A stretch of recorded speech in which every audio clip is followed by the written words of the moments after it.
Good day everyone, I'm Zanjakim P. Partosa, a second-year student taking up Bachelor of Secondary Education, studying at Negros Oriental State University, Shatin Campus, and I am back again for a new video lesson. So in today's very complicated situation of our community due to this pandemic, we try to find ways and means to while away the time fruitfully and at the same time feel relaxed and motivated to continue with life. One of the most relaxing activities we count on is to communicate with others and at the same time be informed about the updates of our present situation. At this point, it is helpful and important to know about how our chosen way of communication is done. We have to consider the occasion, the time, and the people whom we are going to communicate with.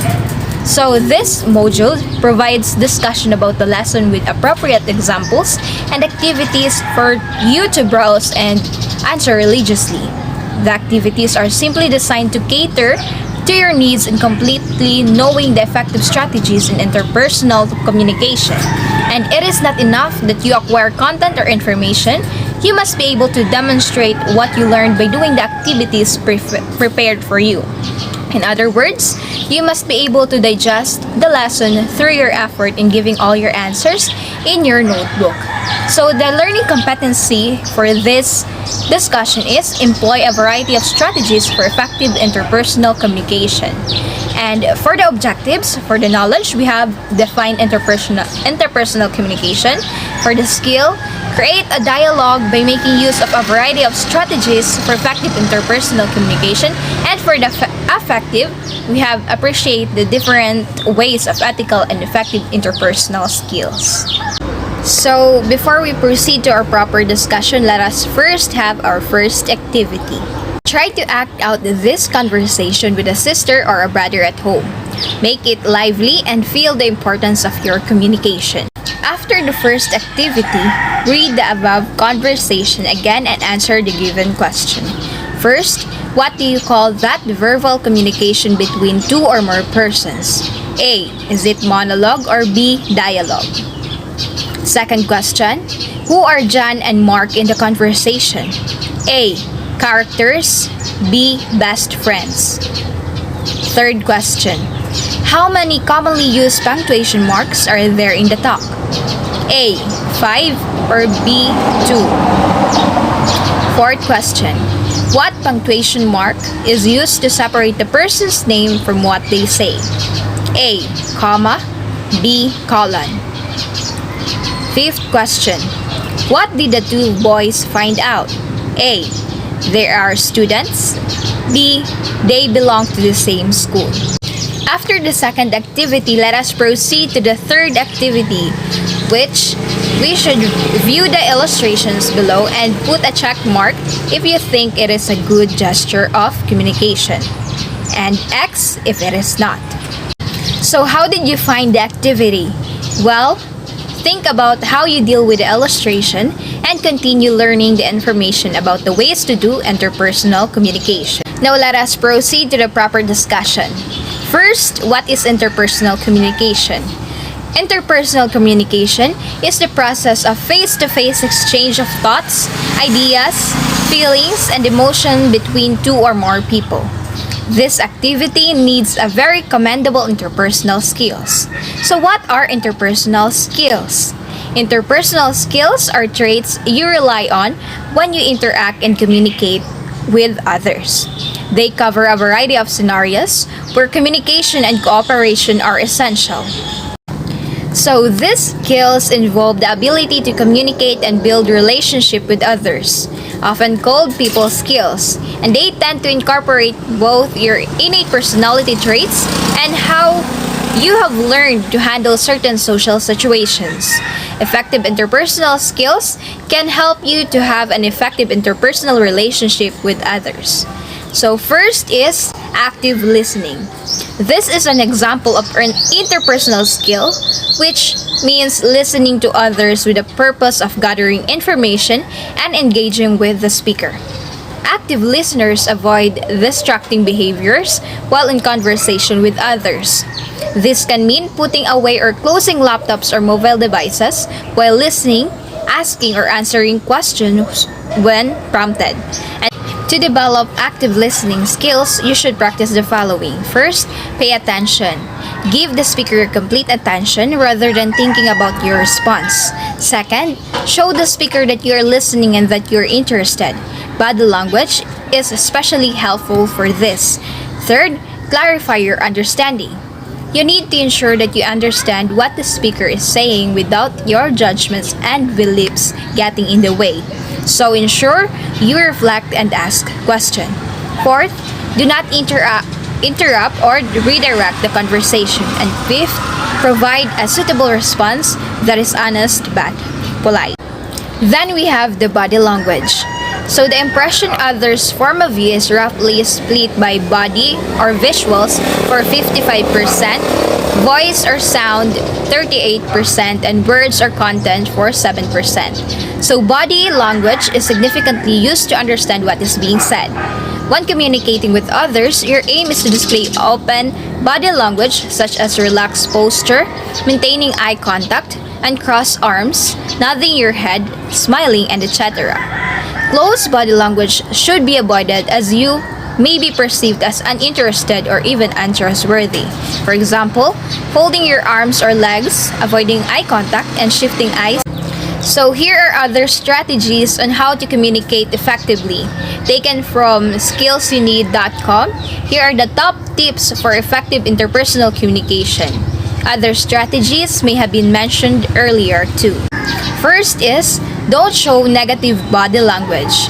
As the saying goes, the first impression is the last impression. Hence, you should always be careful when it comes to body language.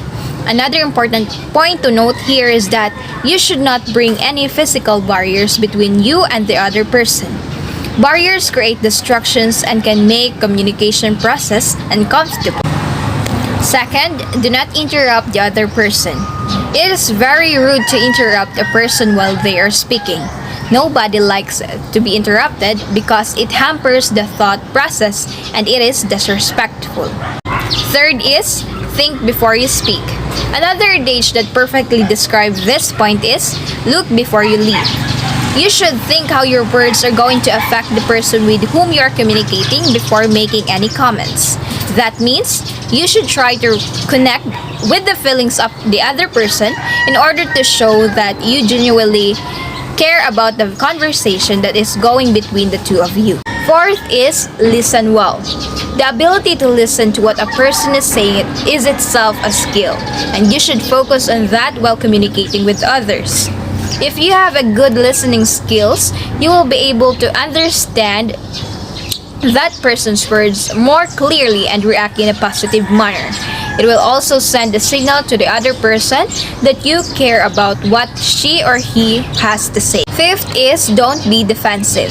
Some people tend to get defensive or attacking during conversation. You do not have to get overexcited when someone points out your mistake and get defensive or attack them. Be neutral and transparent so that you can understand what is actually being discussed. And always maintain the balance in the conversation so that everyone involved in the discussion has a fair part in it. Sixth is, don't deviate. Always try to stick to the topic of the discussion to maintain the relevancy of communication process. There is no need to bring something totally unrelated to the discussion and waste the time of the people involved. If you deviate away from the topic, the whole idea of the conversation becomes less meaningful. The seventh strategy is be confident of your ideas. You should always be confident of what you're speaking and should take ownership of your words. This will increase the trust that the other people have in you and make conversation flow more freely. The eighth strategy is be open to receiving feedback. Sometimes it is good to step back and be receptive to feedback. Communication is a two-way process and should remain like that. You should be able to open up to feedback from the other person and give honest feedback whenever you feel it is needed. The ninth strategy is use the right communication method. Communication may not necessarily always be verbal, and you should understand that different types of situation ask for different methods. You should know which type of communication method will be more effective. Location is also an important point to remember, and different types of communication needs different location. The 10th strategy is shake hands firmly. The last but not the least important tip is how you shake hands when you introduce yourself. Give a firm handshake but do not make a tight one, and also do not squeeze. A weak handshake may indicate lower self-confidence. So let us look at a certain scenario below and try to employ the best interpersonal communication strategy for it. Communication roadblocks. Developing strong interpersonal communication skill is critical to approaching and resolving conflict.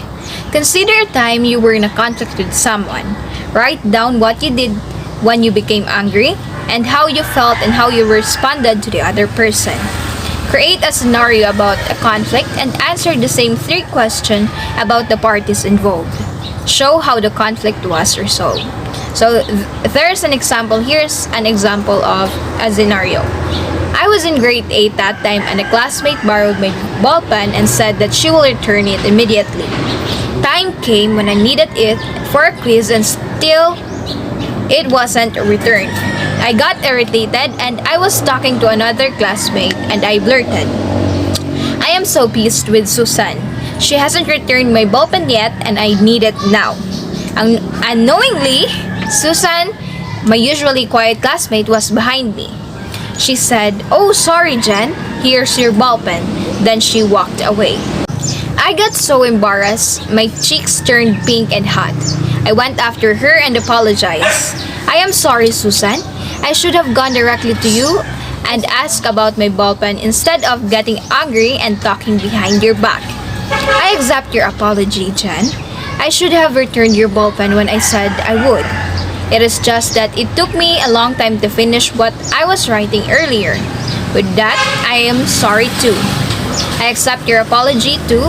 I should have asked you too." So in the above situation, we see that communication block there is the anger of Jen. So that whenever we try to communicate with someone, we want to be effective. We try to put aside our own negativities. From there, we know that to avoid miscommunication, we need to be active listeners as well as to think before we speak. We should use proper way of communicating. To measure your understanding about our discussion earlier, study closely the common expressions below that we can hear among individuals in their conversation. Categorize them accordingly. For the next activity, read the following lines comprehensively. Write true if it is applicable for interpersonal communication and write false if it does not. Write your answers directly on your paper or in the comments. So that's it for today's video lesson. I really do hope that you've learned something from my discussion about strategies for effective interpersonal communication. See you in my next video and thanks for watching.